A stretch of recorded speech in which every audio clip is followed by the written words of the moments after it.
ఎన్నికల కమిషన్ విధులు నిర్వహించడంలో విఫలమైందని ఆరోపించారు ఇండియా కూటమి ఉపరాష్ట్రపతి అభ్యర్థి జస్టిస్ సుదర్శన్ రెడ్డి. ఎన్నికలు ఫ్రీ అయ్యాయి కానీ అందులో ఫేర్ పోయిందన్నారు. కేంద్రంలో అధికారులను బీజేపీ వ్యవస్థలు నిర్వీర్యం చేస్తోందన్నారు.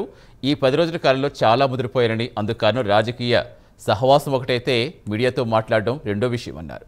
ఈ రెండింటి వల్ల తాను కూడా ముదిరిపోయానన్నారు.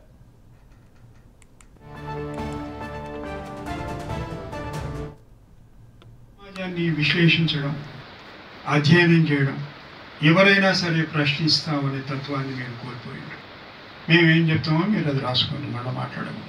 రెండవది, అత్యంత ప్రధానమైనటువంటి రాజ్యాంగ వ్యవస్థ ఎలక్షన్ కమిషన్ ఆఫ్ ఇండియా అన్ని పరిమితులకు లోబడే మాట్లాడతారు, కానీ చెప్పదలుచుకున్నది చెప్తారు.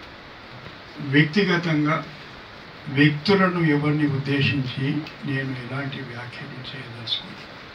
ఎలక్షన్ కమిషన్ విధులు నిర్వహించడంలో అత్యంత ప్రాముఖ్యత కలిగినటువంటి సంస్థ. Free and fair elections, it is the constitutional duty and obligation of the election commission of India. Elections ఏమైపోయినాయంటే ఇప్పుడు ఫ్రీ, ఏమైనా చేసుకో, ఆ నెక్స్ట్ లింబు మాయమైపోయింది ఫెయిర్ అనేది. Free elections are there, but are they free and fair? Free and fair అనేది దేని మీద ఆధారపడి ఉంటుంది? దానికి బీజం ఎక్కడ? Electoral rules.